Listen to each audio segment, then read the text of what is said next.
You are not healing. और ये बात तुम जितना जल्दी एक्सेप्ट कर लोगे, तुम्हारी लाइफ में रियल चेंज आना उतना जल्दी स्टार्ट होगा। अभी जो तुम कर रहे हो ना, उसको हीलिंग बोलना एक झूठ है, एक कन्वीनियंट झूठ। तुम बोलते हो कि मैं अपने काम पे फोकस कर रहा हूँ, मैं बिजी रहता हूँ, मैं मूव ऑन कर चुका हूँ, पर सच ये है कि तुम सिर्फ अपने दर्द से भाग रहे हो। तुमने अपने पेन को रिजॉल्व नहीं किया, तुमने उसे म्यूट कर दिया, और म्यूटेड पेन बस वेट कर रहा होता है सही वक्त आने का, वो हील नहीं होता। तुम्हारा रूटीन देखो, सुबह उठते ही phone, reels, music, podcast, YouTube, फिर दिन भर काम में लगे रहते हो, लोगों के बीच गिरे रहते हो, शोर शराबे में काम करते रहते हो, रात को फिर से घर पे आने के बाद स्क्रीन खोल लेते हो, फिर से थकान और फिर से नींद आ जाती है। कहीं भी साइलेंस नहीं है, कहीं भी तुम खुद के साथ बैठ ही नहीं रहे हो, और इसी को तुम सेल्फ इंप्रूवमेंट बोल देते हो, प्रोडक्टिविटी बोल देते हो। पर सच ये है कि तुम अकेले बैठने से डरते हो। जैसे ही शोर शराबा कम होता है, थॉट्स आ जाते हैं, जैसे डिस्ट्रैक्शन हटता है, वो फीलिंग सरफेस पे आने लगती है जिसे तुम इतने टाइम से दबा कर बैठे हुए हो। तुम कहते हो कि टाइम हील्स एवरीथिंग। नहीं, टाइम चीजों को हील नहीं करता है, टाइम बस उस दर्द को छुपा देता है, दबा देता है, अगर तुम उस पर कॉन्शियस एफर्ट नहीं ले रहे हो। अगर टाइम से ही हीलिंग हो रही होती ना, तो सब ठीक होते। पर आज पूरी दुनिया डिप्रेशन से भरी पड़ी है, क्योंकि लोग टाइम के साथ ग्रो नहीं कर रहे हैं, लोग टाइम के साथ अपने दर्द को अवॉइड कर रहे हैं। तुम भी वही कर रहे हो। तुम सोच रहे हो कि अगर मैं बिजी रहूंगा तो एक दिन अचानक से सब कुछ ठीक हो जाएगा। नहीं होगा, एक दिन अचानक से सब कुछ फट के बाहर आएगा। तुम्हारा दिमाग बहुत स्मार्ट है, उसे पता है कि डिस्ट्रैक्शन को कैसे यूज करना है। इसलिए जब तुम सैड होते हो तुम जिम चले जाते हो, जब तुम एंग्शियस होते हो तो तुम काम में घुस जाते हो, जब तुम अकेला फील करते हो तो तुम लोगों से बात करने लग जाते हो या फिर डेटिंग एप्स ओपन कर लेते हो। ऊपर से देखने पे ये बिल्कुल हेल्दी लगता है, और हाँ, कुछ हद तक ये ठीक भी है। पर अगर तुम इसका यूज इसलिए कर रहे हो ताकि तुम्हें वो चीजें फील ना करनी पड़े, तो ये हीलिंग नहीं है,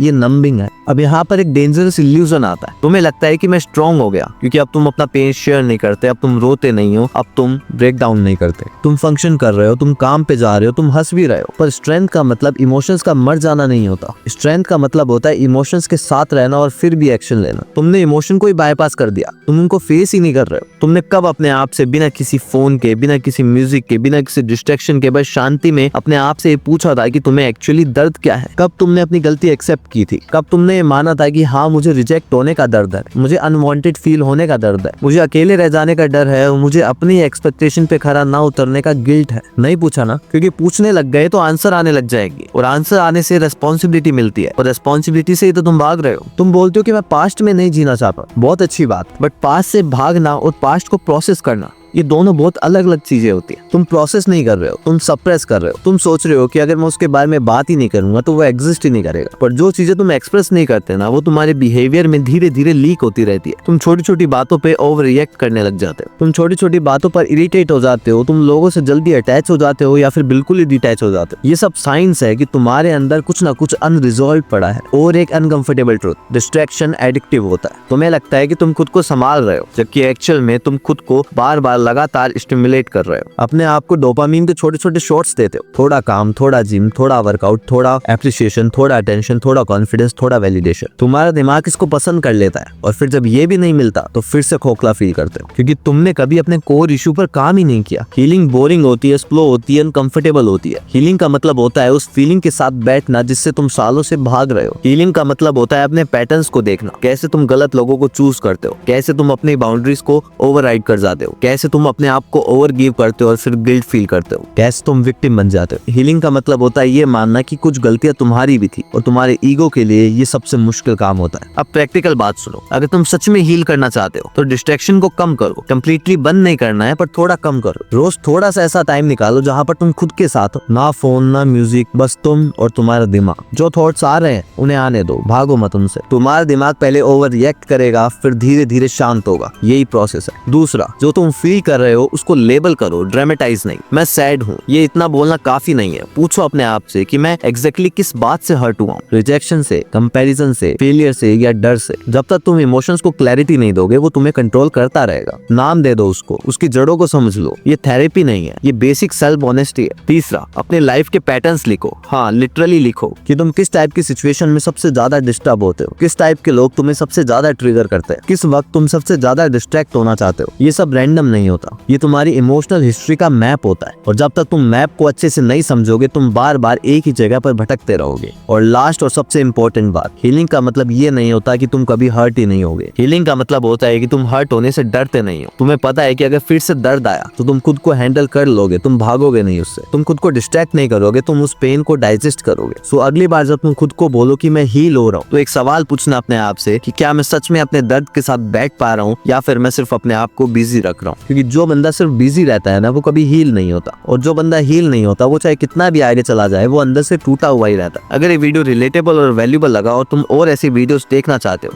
तो चैनल को सब्सक्राइब कर लीजिए। मिलते हैं नेक्स्ट वीडियो में। Thank you very much.